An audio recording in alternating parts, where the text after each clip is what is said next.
Merhaba arkadaşlar. Bugün sizlerle yeme bozuklukları üzerine konuşacağız. Her ne kadar toplumda adolesan ve genç kadınları ilgilendiriyormuş gibi dursa da bu konu aslında toplumda her yaştan, her bireyden herkesi ilgilendiren bir konudur.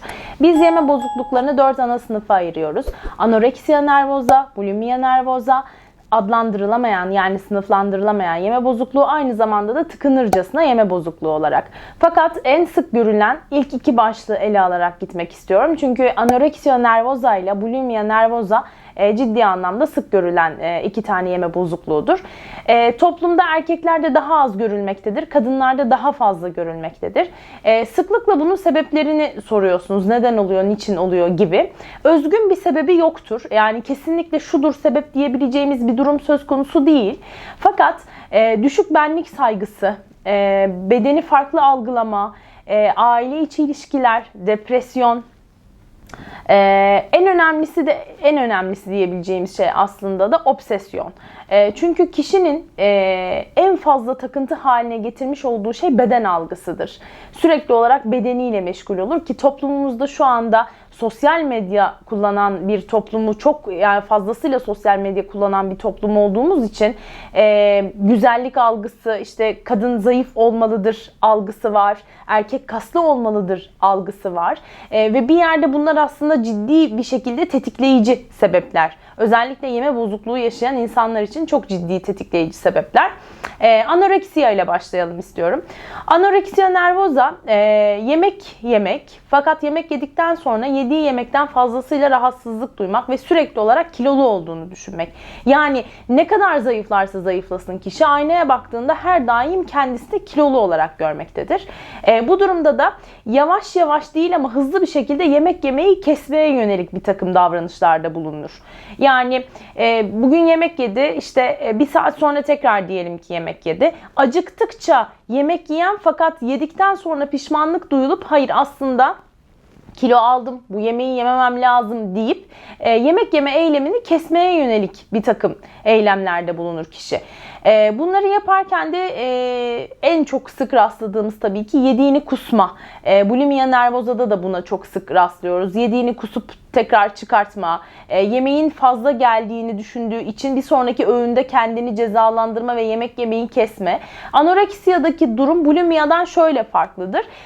Bulimiyaya baktığımız kişilerde bu kişide bulimia hastalığı vardır diyemeyiz. Çünkü anoreksiyadaki gibi fazla bir kilo kaybına sahip olmaz bulimia yaşayan kişiler.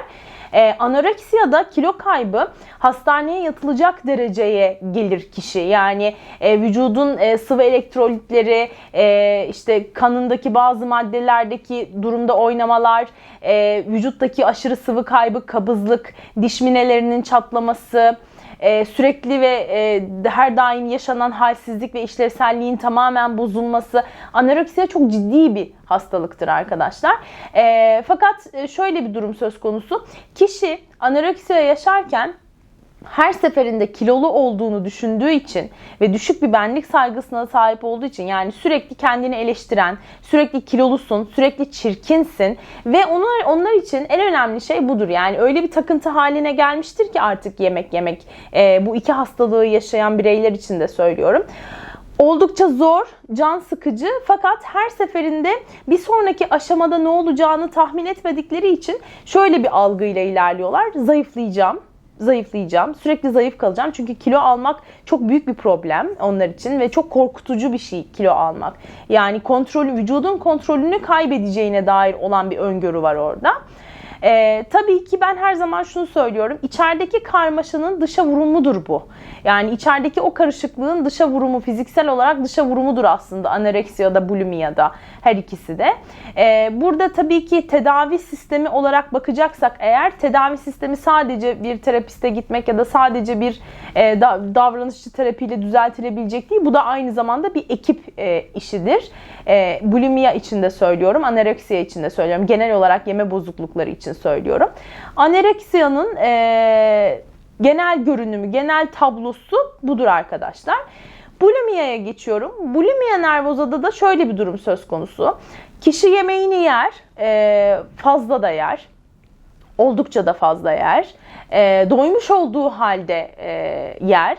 Gelip gidip mutfakta sürekli bir şeyler atıştırma ihtiyacı. Yani sanki bir şeyi bastırmak için sürekli bir şey yediğini düşünün.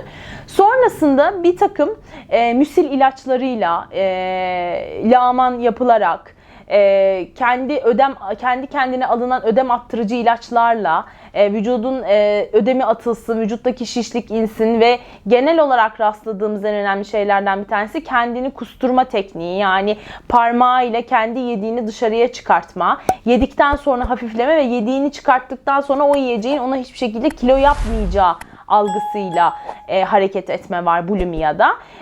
Kendini cezalandırma yöntemine gider. Yani yer kusar ve ondan sonra uzunca bir süre yemek yemeyi keser. Tabii ne oluyor? Bu arada vücudun o elektrolit dengesi tamamen bozulmuş oluyor aslında.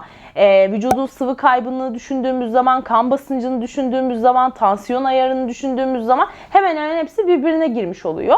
Ama dediğim gibi bulimiyadaki fark anoreksiyada hızlıca bir kilo kaybı ve görüntüde gerçekten 30'lu 40'lı kilolarda insanları görebilirsiniz. Fakat bulimiyada bu tarz bir durumu görmeniz pek fazla mümkün olmayacaktır.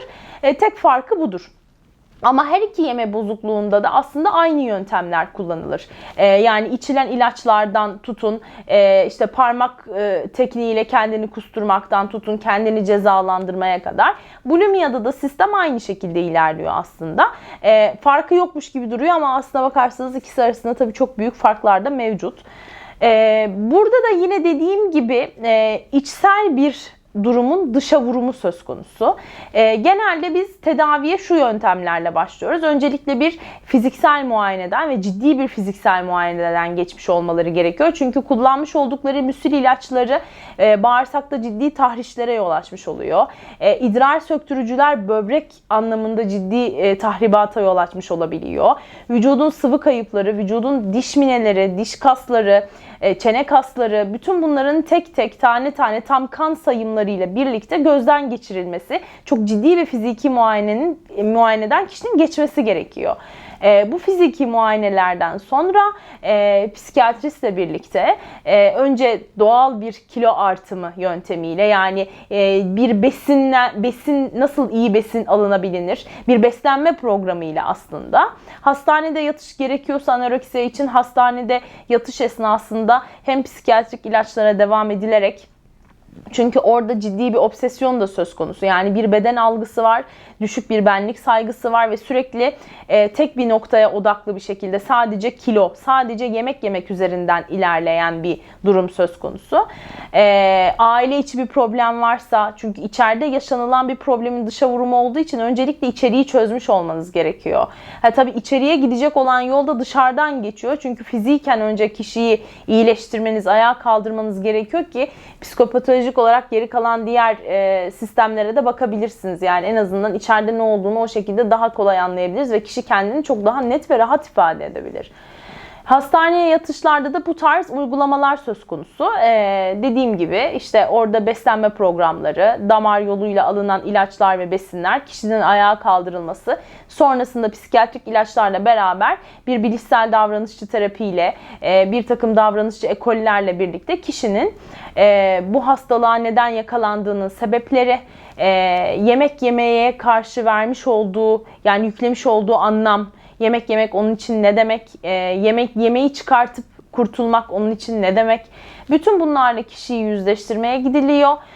Bulimia nervosa'da da aynı şekilde. Bulimia nervosa'da eğer hastaneye yatış söz konusu değilse, çünkü aşırı bir kilo kaybı anoreksiyadaki gibi değildir. Fakat içeriden ciddi tahribatlar söz konusudur iç organlarla ilgili.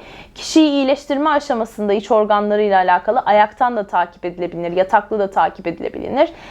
Takibe başlanıldıktan sonra tedavinin en önemli aşamasından bir tanesi aslında bunu anlamak tabii ki. Yani yemeğe yüklenen anlam ve bedene yüklenen anlam. Yemek ne demek, beden ne demek, ne için yemek yeriz? Ve en önemlisi bu obsesyon, bedeniyle alakalı olan bu obsesyon. Yani her seferinde kendini cezalandırmak, herhangi bir duyguyu bastırmak, kilo almak, kilo vermek, sadece bir beden algısıyla hayatta kalmak oldukça zor, oldukça yorucu bir durum söz konusu. Etrafınızda ciddi anlamda bu şekilde uzun uzun diyetler yapan, asla o diyetin sonu gelmeyen ve her seferinde böyle bir şifre de verebilir kişiler. Hani yemek yapar, kaloriler hesaplar, ailesi için yemek yapar, kendi için özel yemekler yapar. Hayır o zararlı, hayır o faydalı gibi olan bir durum. Böyle bir obsesyonu hissediyorsanız ve böyle bir obsesyonu eğer görebiliyorsanız mümkün olduğu mertebe kişiyi hemen bir uzmana yönlendirmelisiniz. Hayır bu doğru değil ya da hayır bu yanlış değil öngörüsüne karşı bence bu durum çok da sağlıklı bir boyutta gitmiyor.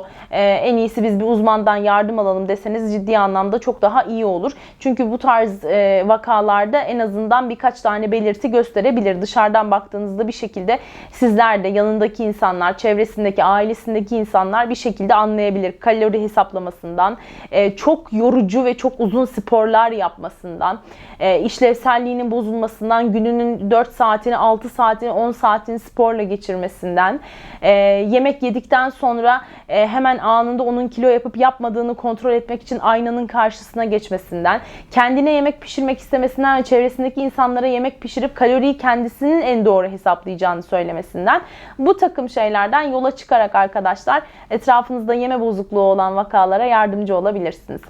Tekrar görüşmek üzere diyorum. Sorularınız varsa Instagram'da DM üzerinden ya da YouTube'da yorumlar kısmından sorularınızı sorabilirsiniz. Ben de seve seve cevaplandırabilirim. Hoşça kalın.